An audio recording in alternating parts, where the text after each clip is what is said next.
The morning sun filtered through the tall windows of Kensington Palace as Catherine stood before her mirror, studying her reflection with quiet determination. Today was different from any other day. She had been preparing for this moment for weeks, knowing that every eye would be upon her, every camera would capture her presence, and every critic would have something to say. The annual Royal Gala was not just another event on the calendar. It was a statement, a declaration of who she was becoming in the eyes of the world. Her stylist, Margaret, had arrived early, with 3 carefully selected options, each one more stunning than the last. But Catherine had already made up her mind weeks ago. She knew exactly what message she wanted to send. The deep emerald gown hanging in her dressing room was not just a piece of clothing. It represented everything she had learned about grace, dignity, the delicate balance between tradition and modernity.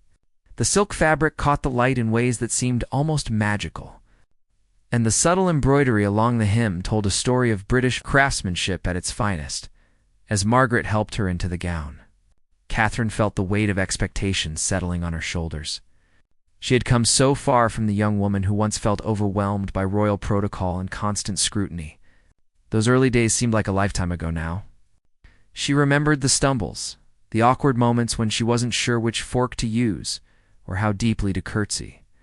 The tabloids had been merciless back then, analyzing every outfit choice, every hairstyle, every public appearance with ruthless precision.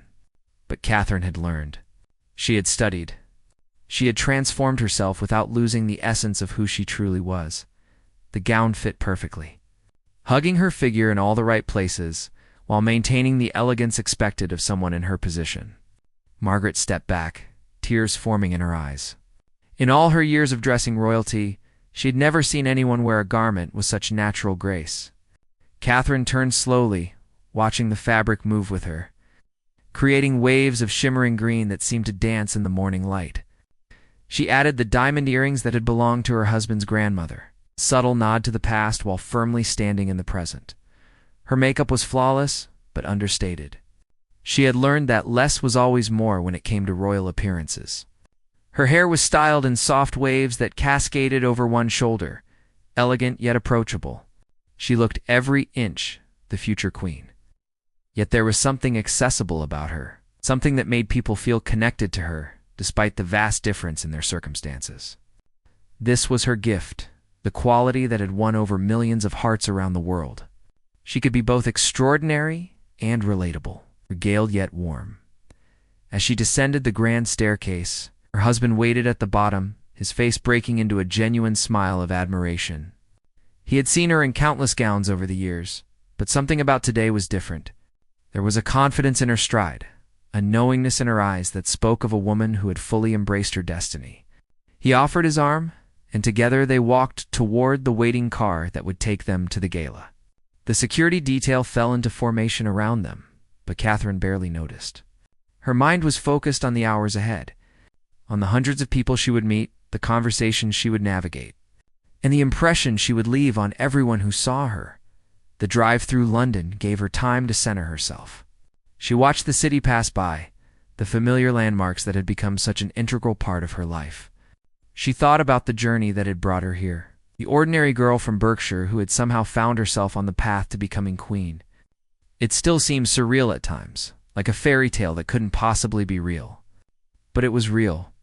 Every moment, every challenge, every triumph had been absolutely real. And tonight, she would show the world just how far she had come. How completely she had grown into this role that once seemed impossibly daunting. As the car pulled up to the venue, she could hear the roar of the crowd outside. Thousands had gathered, hoping for just a glimpse of the royals as they arrived. Catherine took a deep breath, squeezed her husband's hand once for luck, and prepared to step into the spotlight.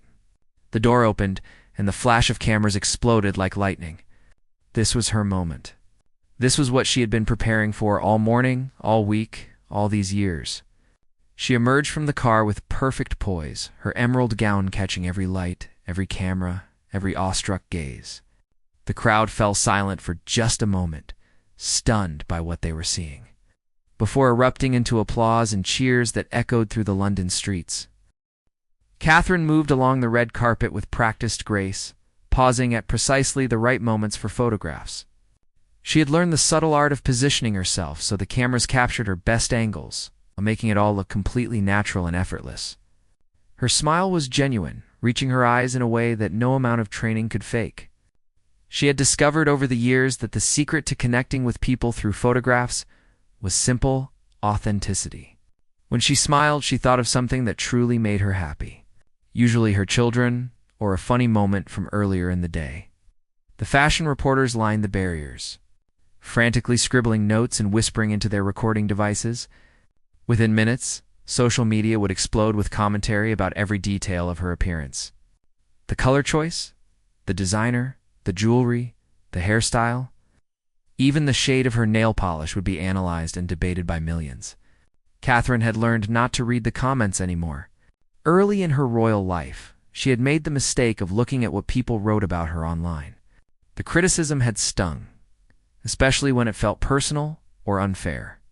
But she had developed a thick skin over time, understanding that public opinion was fickle and often based on incomplete information. Inside the grand ballroom, the atmosphere shifted from the chaos of the red carpet to the refined elegance of high society.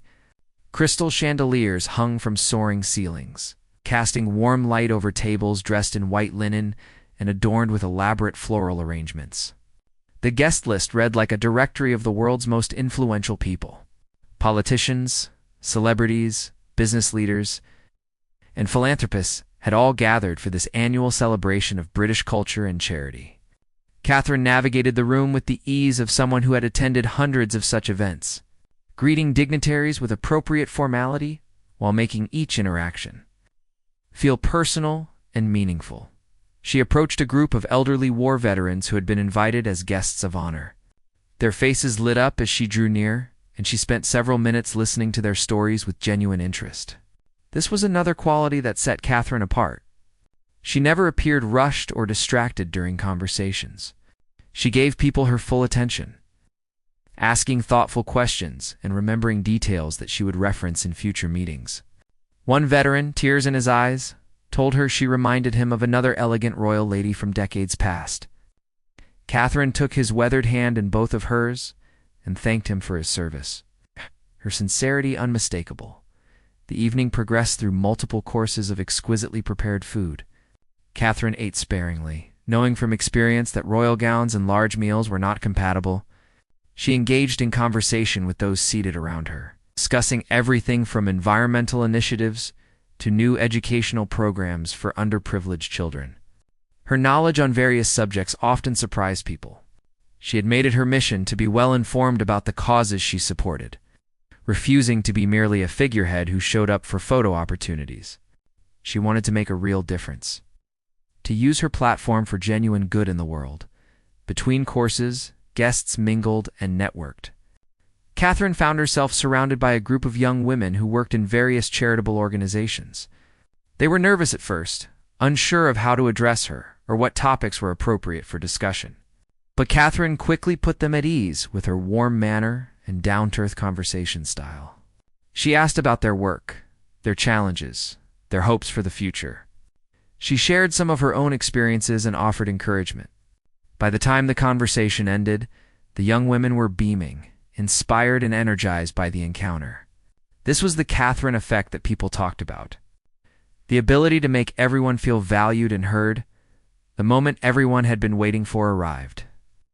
When the Master of Ceremonies announced that Catherine would be presenting the evening's main award, she rose from her seat and the room fell silent as she made her way to the stage.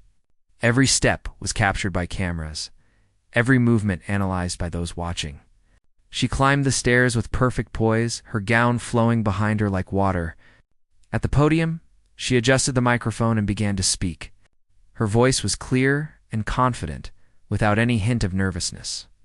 She spoke about the importance of the charity work being honored tonight, about the difference that dedication and compassion could make in the world. Her speech was neither too long nor too short, striking the perfect balance between informative and inspiring. She spoke from the heart, but her words were carefully chosen to resonate with the diverse audience. When she presented the award to the evening's honoree, a doctor who had dedicated his life to providing medical care in war-torn regions, She embraced him warmly and whispered words of congratulations that only he could hear. The room erupted in applause, not just for the doctor but for Catherine herself. She had delivered exactly what the moment required, showing once again why she was so beloved by so many. As she returned to her seat, even the most cynical observers had to admit that she had been absolutely flawless. The reception following the dinner provided Catherine with an opportunity to circulate more freely among the guests. She moved through the crowd like a skilled diplomat, knowing instinctively how long to spend with each group and when to gracefully move on to the next.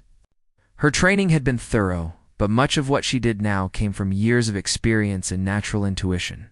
She could read a room instantly, sensing where her presence was most needed, who might be feeling left out, and which conversations required her intervention to keep things running smoothly. A famous actress approached her, gushing about the gown and asking for details about the designer. Catherine answered graciously, but she skillfully turned the conversation toward the actress's recent humanitarian work in Africa. This was another of her talents: the ability to deflect attention from herself and shine the spotlight on others who were doing meaningful work. The actress, initially starstruck and somewhat superficial in her approach, found herself engaged in a substantive discussion about clean water initiatives and educational programs for girls. By the end of their conversation, the actress would tell reporters that Catherine was not just beautiful and elegant, but also deeply knowledgeable and genuinely committed to making the world better. Throughout the evening, Catherine's every move was being broadcast live on social media. Fashion bloggers were posting real-time updates about her outfit, with some declaring it the best royal fashion moment of the decade. The emerald gown was being compared to iconic looks from royal history, with many claiming that Catherine had surpassed them all. Hashtags about her appearance were trending worldwide within an hour of her arrival. Young women everywhere were already trying to figure out how to recreate her look on their own budgets. The fashion industry was taking note, knowing that anything Catherine wore would immediately influence trends for the coming season. But Catherine remained blissfully unaware of the social media storm she had created. Her phone was tucked away, and she was fully present in the moment. She had learned early on that constantly checking devices and worrying about online reactions would only distract from the real work of connecting with people face to face. She trusted her team to monitor any important developments and alert her if necessary. For now, her focus was entirely on the people in front of her. On making this evening memorable for everyone who had come, she noticed a young man standing alone near one of the columns. Looking uncomfortable in his formal attire, he was a scholarship recipient from one of the charities she supported, invited to attend the gala as recognition for his academic achievements. Catherine excused herself from her current conversation and made her way over to him. His eyes widened in disbelief as she approached. Introducing herself as if they were equals meeting at any ordinary social gathering, she asked about his studies, his goals, his dreams for the future. She told him how proud everyone was of his accomplishments and how much potential he had. The young man, who had felt completely out of place just moments before, stood taller and spoke with growing confidence.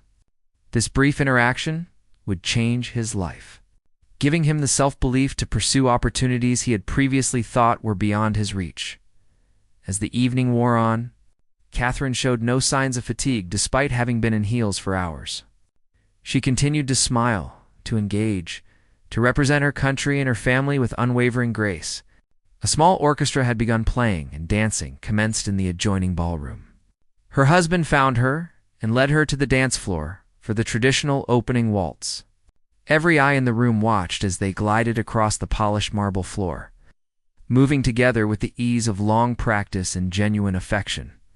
The emerald gown swirled around her, catching the light from dozens of chandeliers and creating a mesmerizing effect that left spectators breathless.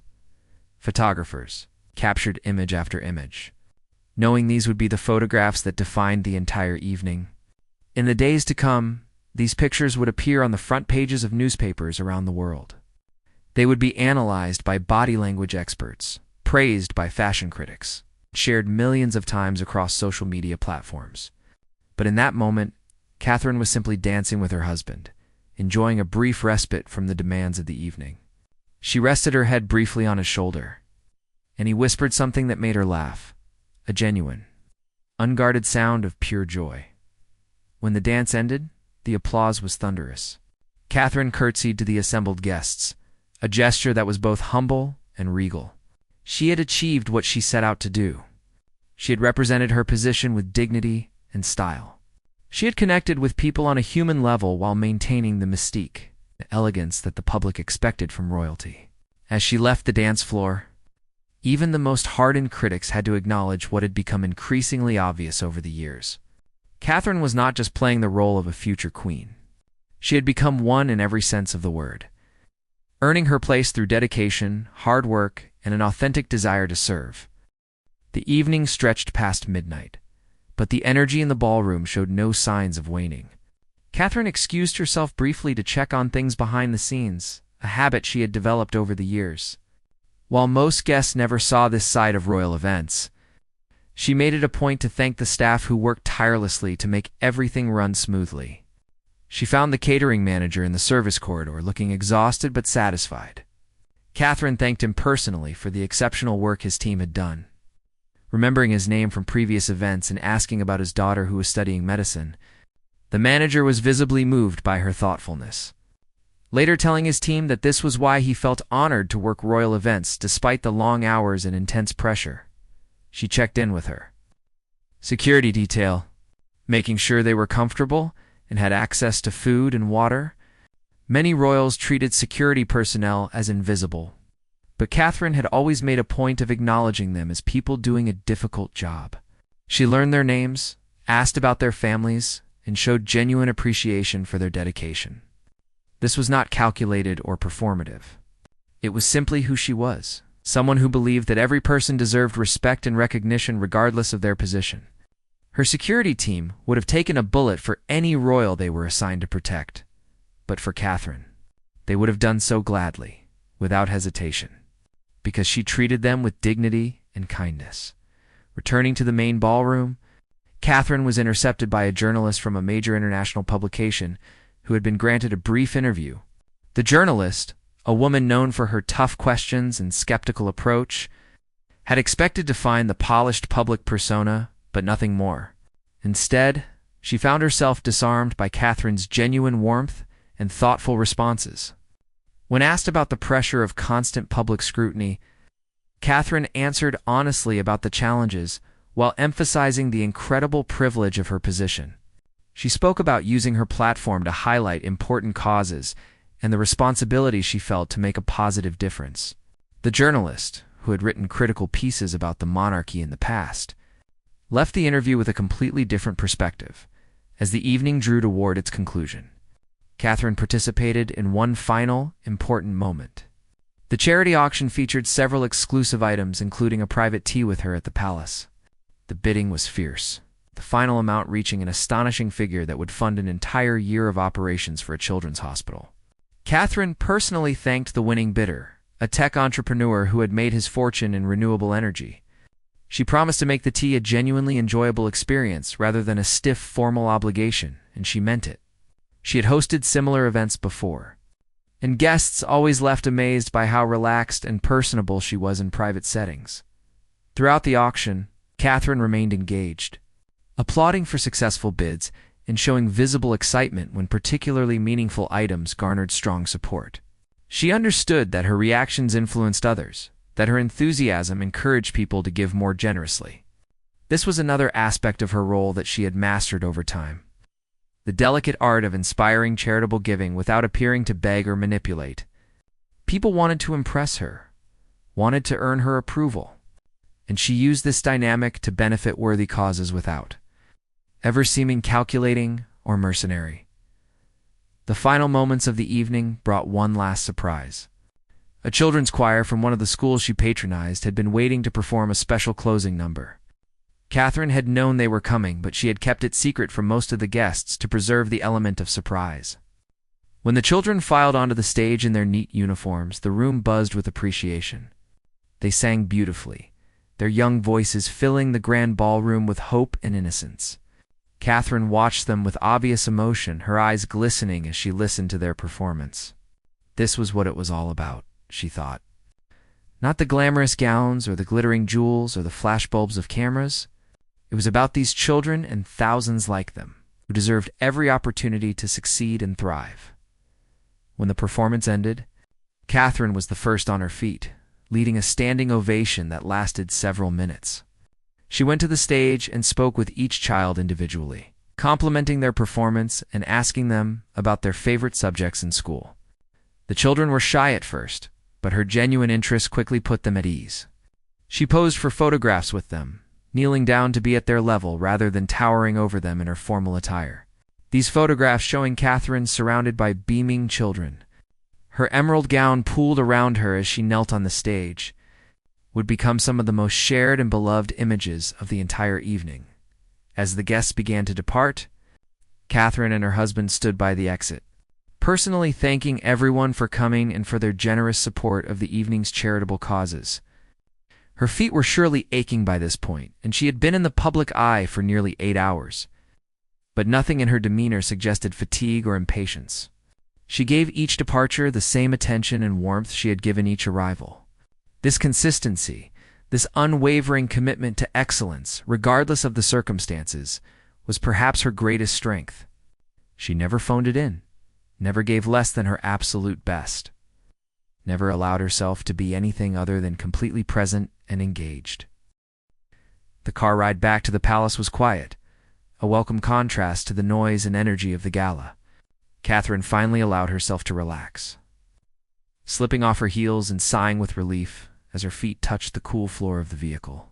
Her husband held her hand, no words necessary between them. They had been partners in this unique life for so many years now, and they communicated as much through silence as through conversation. He had watched her throughout the evening, proud of how she handled every situation with such natural grace. She had come so far from the nervous young woman he had introduced to royal life, and yet she had never lost the essential qualities that had made him fall in love with her in the first place. Back at the palace, Catherine went through her evening routine with the efficiency of long practice.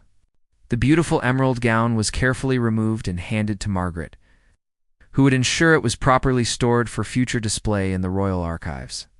The jewelry was returned to its secure location, the makeup was removed, and the elaborate hairstyle was brushed out. Looking at herself in the mirror in her simple nightgown, Catherine barely recognized the glamorous figure who had captivated an entire ballroom just hours earlier. This was the real her, she thought.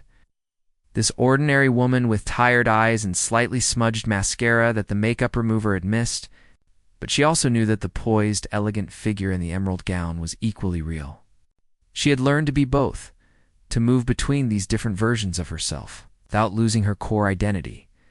She checked on her children before going to bed, as she always did regardless of how late she returned from events. They were sleeping peacefully, their faces innocent and untroubled. Catherine stood in each doorway for a moment, watching them breathe, feeling the familiar rush of protective love that motherhood had brought into her life. This was what grounded her, what reminded her of what truly mattered. The gowns and the galas were part of her job, but these sleeping children were her heart and soul. Everything she did, every public appearance she made, every cause she championed, she did in part to create a better world for them and for all children who would inherit the future. Sleep came quickly despite the excitement of the evening. Catherine had learned to fall asleep anywhere, anytime, a necessary skill for someone with her demanding schedule. But even in sleep, part of her mind was already preparing for what came next. Tomorrow would bring new challenges, new appearances, new opportunities to serve and represent. The work never truly stopped, but she had made peace with that reality. This was the life she had chosen, or perhaps the life that had chosen her, and she was determined to excel at it regardless of the personal cost. Morning arrived too soon, but Catherine woke without an alarm, her internal clock finely tuned after years of early starts. She reached for her phone, something she tried not to do first thing in the morning, but couldn't always resist. The screen was filled with notifications, messages from friends and family, and news alerts. She scrolled through briefly, noting with satisfaction that the coverage of the gala was overwhelmingly positive. The fashion critics were raving about her gown choice, comparing it favorably to some of the most iconic royal fashion moments in history. Social media was filled with admiration and praise, with even her usual critics struggling to find anything negative to say. But Catherine didn't linger on the praise. She had learned that the court of public opinion was fickle, and that today's triumph could easily become tomorrow's scandal based on nothing more than a bad photograph angle or a misinterpreted comment. She had seen other public figures rise and fall on the waves of public sentiment. She was determined not to let external validation define her sense of self-worth. The real measure of the evening's success in her mind was not the headlines or the social media likes.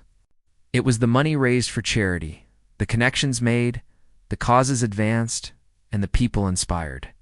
If she had achieved those goals, and she believed she had, then the evening was a success regardless of what anyone wrote about her dress. She rose and began her day, knowing that within hours she would be needed for another appearance, another opportunity to serve. There was a hospital opening to attend, a school visit scheduled for later in the week, and countless briefings to read on various issues and causes. Her calendar was full for months in advance, every day planned down to the minute. Every appearance choreographed and prepared for with meticulous attention to detail. Some might find such a regimented life suffocating, but Catherine had learned to find freedom within the structure. She knew her purpose, understood her role, and found deep satisfaction in executing it to the best of her abilities, as she dressed for the day ahead in a simple but elegant outfit appropriate for the morning's engagements. Catherine reflected on the journey that had brought her to this point. The girl from Berkshire could never have imagined this life, never dreamed that she would one day stand on the world stage representing a nation and a monarchy with centuries of history behind it. There had been moments of doubt along the way, times when the pressure felt overwhelming and the criticism too harsh to bear. But she had persevered, had grown stronger with each challenge, and had emerged as someone truly worthy of the position she held. The emerald gown hanging in the archive was just fabric and thread, but what it represented, the confidence and poise and grace she had displayed while wearing it, that was the result of years of hard work, dedication, and an unwavering commitment to excellence. The weeks following the gala brought an unexpected level of attention that surprised even Catherine's experienced communications team. The emerald gown had struck a chord with people around the world in ways that went beyond typical royal fashion coverage. Young women were writing to her about how seeing her confidence and elegance had inspired them to believe in themselves. Fashion students were analyzing every detail of the outfit for their coursework. The designer who had created the gown saw their business increase dramatically, with clients specifically requesting pieces in that particular shade of emerald green dot. But perhaps the most meaningful response came from the charities that had benefited from the gala. The exposure from the evening had led to a surge in donations and volunteer applications. People who had never given much thought to these causes suddenly wanted to get involved, inspired in part by Catherine's obvious passion and commitment. The children's hospital that had received funding from the auction reported that they could now proceed with an expansion project that would double their capacity to serve sick children. The Scholarship Fund for Disadvantaged Youth had received enough donations to support an additional 50 students for the next academic year. These were the outcomes that truly mattered to Catherine, the real-world impact that justified all the preparation and effort. She continued with her regular schedule of engagements, each one approached with the same level of care and attention that she had brought to the gala. She visited the children's hospital, spending hours with young patients and their families, bringing smiles to faces that had known too much pain and worry. She attended the opening of a community center in a struggling neighborhood, cutting the ribbon and then staying much longer than scheduled to meet with local residents and hear about their hopes for the facility. She gave a speech at a university about the importance of mental health awareness, drawing on her own experiences and vulnerabilities to connect with students who were struggling with anxiety and depression. Each appearance was documented and shared across media platforms. But Catherine had stopped paying close attention to the coverage. She had finally reached a place where she could do her work, without constantly second-guessing how it would be perceived or criticized. This freedom from external validation had been hard-won, as a result of years of therapy, supportive relationships, and a deepening understanding of her own worth, independent of public opinion. She knew she was doing good work, knew she was making a difference, and that knowledge was enough to sustain her. Through the inevitable moments of criticism or controversy, her relationship with fashion had evolved significantly over the years. In the beginning, every outfit choice had been fraught with anxiety, a minefield of potential missteps that could dominate headlines for days. But she had gradually developed her own sense of style, learning what worked for her body, what messages different choices conveyed, and how to balance personal expression with public expectation. The emerald gown had been a culmination of this journey, a perfect synthesis of personal taste and public duty. She had worn it with confidence because she knew it was right, not because consultants and advisors had convinced her it was the safe choice. Looking back on the gala, from the perspective of several weeks later, Catherine could see it as a turning point. Not in her public image, which had been largely positive for years, but in her own self-perception. She had finally shed the last remnants of imposter syndrome, that nagging voice that had whispered for years that she didn't really belong in this world of royalty and privilege. The evening had proved to herself, perhaps more than to anyone else, that she had earned her place, that she had grown into her role completely. She was no longer playing the part of a future queen. She had become one in every meaningful way. Ready for whatever challenges and responsibilities lay ahead, the emerald gown itself had been carefully preserved and would eventually be displayed in an exhibition of royal fashion. Alongside historic pieces worn by queens and princesses from centuries past, but its true legacy was not the dress itself, but what it represented about Catherine's journey. Every stitch in that gown symbolized a lesson learned, a challenge overcome, a moment of growth. It was more than just a beautiful piece of clothing. It was a declaration of arrival, a statement that she had found her place and her voice in one of the most scrutinized roles in the modern world. As she continued with her daily work, meeting people from all walks of life and championing causes close to her heart, Catherine carried with her the confidence and poise that had been so evident that gala night. She had left the world speechless, not just with a flawless outfit, but with the grace, intelligence, and genuine compassion she had displayed throughout the evening. The gown had been remarkable, but it was the woman wearing it who had truly captured hearts and imaginations. She had shown the world what a modern royal could be, how to honor tradition while embracing progress, how to maintain dignity while staying relatable, and how to use privilege as a platform for service rather than self-aggrandizement.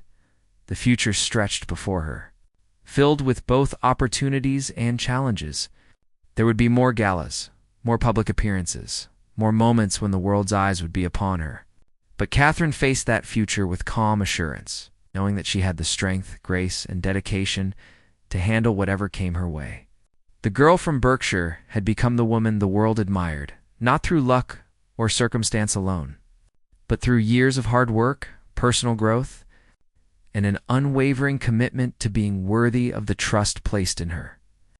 She had left the world speechless, and she would continue to do so, not with fashion alone, but with the substance and character that fashion could only hint at.